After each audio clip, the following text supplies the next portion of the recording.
inni isin barsiisuu jira yoo gorres commenti jalatti nu barreessaa. Hara mancaati cinaa dabre mancaan kuni faayidaan isaa maali? Daawwattoota keenyaaf babal'isi. Faayidaa gaaffii natti meesina. Hayyaraa sirrii. Maqaa lama qabdi isin tun simalee fi faayidaadha. Kan isin itti tolan yaa isin dhiisaa ta'e isin. Waan isin hin jee mancaa jechuun ni beektan gaa'ela isin hundinuu kabiyyee teenyatti akka haamtuutti xarafni isaa kuni akkana mencaan beeneen jiru dhiisaatii mencaa kana nafxanyaanu mancaa kana ka guuruu turan ni beektanii isin biyya keessa deemanii akkasiiti filaan kayyaba deemee filaan turfadha.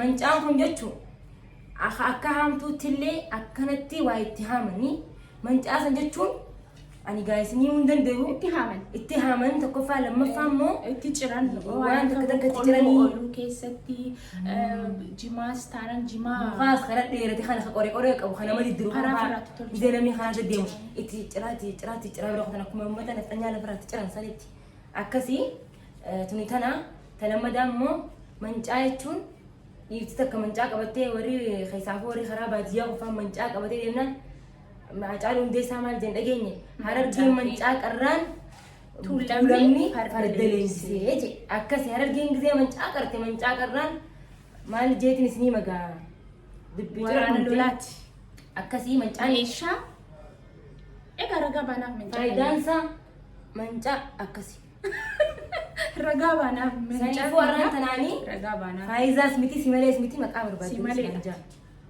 arraan faayidaas miti simalees miti Urba. Abbaa dibichoo. Abbaa dibichooti. Arraani abbaa dibichooti. Dibichoo. Dibichoo lama laan. Abbaa dibichooti. Ani abbaa dibichooti ati dibichooti. Abbaa dibichooti fi dibichoo lama. Inni sagantaa kana isin dhiyeessu jiru. Abbaa dibichooti fi dibichoodha. Akkasii daawwattoota keenyaa abdiin sirraa qaba akka itti bashannantanii agarsiisne kanaas waan takka irraa barattanii fakkeenyaaf dhiirti kaayiroo keessa jirtu irra hedduun keessan dhiifa mallee godhaati. Nuhidhaa marxoon akka miidhamtii warra jettan dhiifama isin gaafachaa akka ittiidhaan amma nu agartanii jirtanii yeroo biraatiif barnootuma isiniif haa ta'u malee wallaaltaniitii miti beekaa ammoo. Waama bas malumaan nama jalaa babbada gizeedha. Waan wallaaltaniitii miti. Isin waan hundaafuu nu walaala laaltanii ammaasii subscribe godha share godha commenti faa keessaafu isin kanadha waan nuti as keessatti maqaa hin kaasne waan nuti hin beekne wal barsiisuudha nuti hammuma beeknu isin barsiisuu jirra isin immoo kana jalatti waan beektan commenti jalatti nu barreessaa waan dagatamuu hin qabne marxoon kun kan qotee bulaan arraba lamaan kana akka saaqu toluu fi hedduu hin dheeratu arraba lamaan kana hogguu hidhatan asii fi asirratti oolaa jechuudha arraba lamaan kana. Horsiisee bulaan garuu fiigichaafis akka itti toluuf ni gabaabsa. Keessaaf amma karrayyuu kana yoo laallee karaa walloo kana yoo laallee marxoon isaanii gabaabduudha. Jilba biratti godhatanii jechuudha marxoon isaanii jilba biratti oolti. Akkasii jechuudha. Abbaa dibichoo qoyfee Lankiyoo. Dhaabbii yeroo akkasii afaan hin dubbadha. Akkasumatti illee aadaalee godina biraatis qabannee isiniif dhufna. Hundinuu tartiibaan haa deemu jenneeti.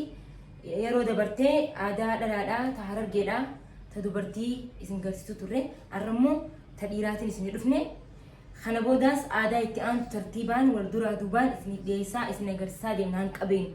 Nuti qabeenu akka kiyyatti kanaan nuu argee waan hunda beekuu danda'e kanaan nuu biraatis dirqama beekuu waan irra jiruuf jecha hanqam beekuu uffannee isin agarsiisna jeetiin abdii qaba koomentii kan nuti isin dagatinaa akkasumatti illee yuutuubiin kun yuutuubii keessanii yuutuubii gaaddisee samsaddiin jala seenaati laayikis godhaaf sheeris godhaaf sabskiraayibis godhaaf guddifadhaa nutumaa wal guddifataa dhaamsa kiyya kana baay'ee isin jaaladha ilmaan oromoo hunda keessanuu galatoomaa.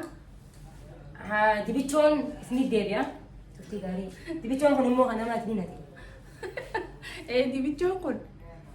Dibichoo kanaafis ni beeka dibichoon dhufee kommentii haa kannatu. Dibichoo abbaa dibichoo laayikii sheerii sabskiraayib godha. Carbaayii miti. No. Badhoo paappaadha. La badhoo paappaa ja'a isin hundaafuu maaliif ati rakkista abbaan dibichoo ni beeka YouTube kana jala dhufee haa owwaatu.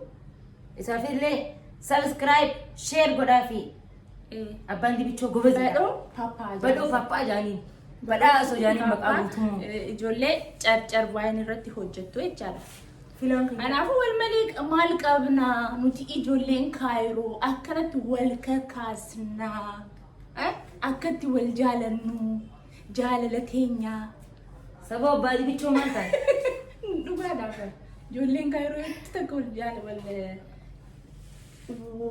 wal jaalan akkasiiti ilmaan Harargee ijoollee Kaayiroo sagantaa biraatiin godina adda addaa Wallagga Booranaa Shawaa Jimma Arsii Baalee takka takkaan hunda isaanii tartiibaan isin dhiyeessina barsiisnaa Wallottis uffanni isaanii akkanuma jijjiirama qabu isin garsiisna isaan ulee qalloo as jala kaayatanii Harargeen jirma qabdi isaan as jala kaayatan Karrayyuunis ulee qabatti ulee irratti